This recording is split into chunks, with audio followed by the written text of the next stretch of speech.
Chapter 2.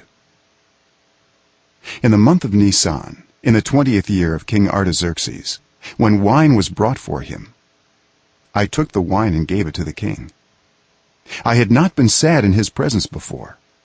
So the king asked me, "Why does your face look so sad when you are not ill?" This can be nothing but sadness of heart.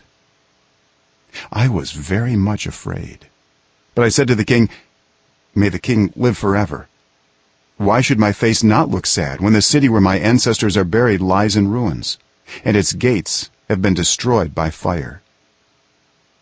The king said to me, "What is it you want?"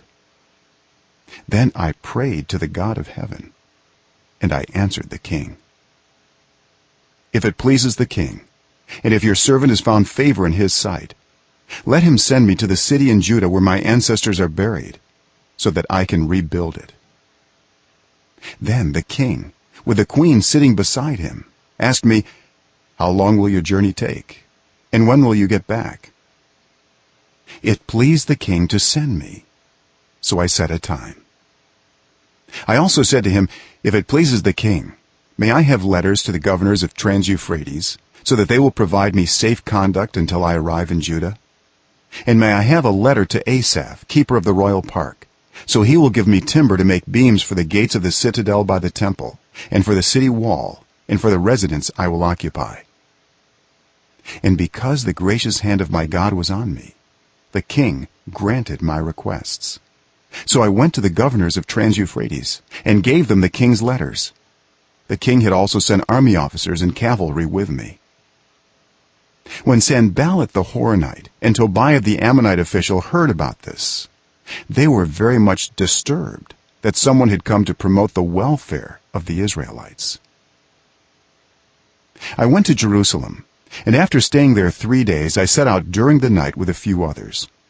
I had not told anyone what my God had put in my heart to do for Jerusalem.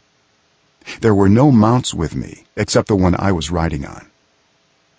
By night I went out through the valley gate toward the Jackal Well and the Dung Gate, examining the walls of Jerusalem, which had been broken down, and its gates, which had been destroyed by fire. Then I moved on toward the Fountain Gate in the King's Pool, but there was not enough room for my mount to get through. So I went up the valley by night, examining the wall. Finally I turned back and re-entered through the valley gate. The officials did not know where I had gone or what I was doing, because as yet I had said nothing to the Jews or the priests or nobles or officials or any others who would be doing the work. Then I said to them, "You see the trouble we are in. Jerusalem lies in ruins, and its gates have been burned with fire. Come, let us rebuild the wall of Jerusalem, and we will no longer be in disgrace." I also told them about the gracious hand of my God on me and what the king had said to me. They replied, "Let us start rebuilding." So they began this good work. But when Sanballat the Horonite, Tobiah the Ammonite official, and Geshem the Arab heard about it, they mocked and ridiculed us. "What is this you are doing?" they asked. "Are you rebelling against the king?" I answered them by saying, "The God of heaven will give us success. We his servants will start rebuilding. But as for you, you have no share in Jerusalem or any claim or historic right to it.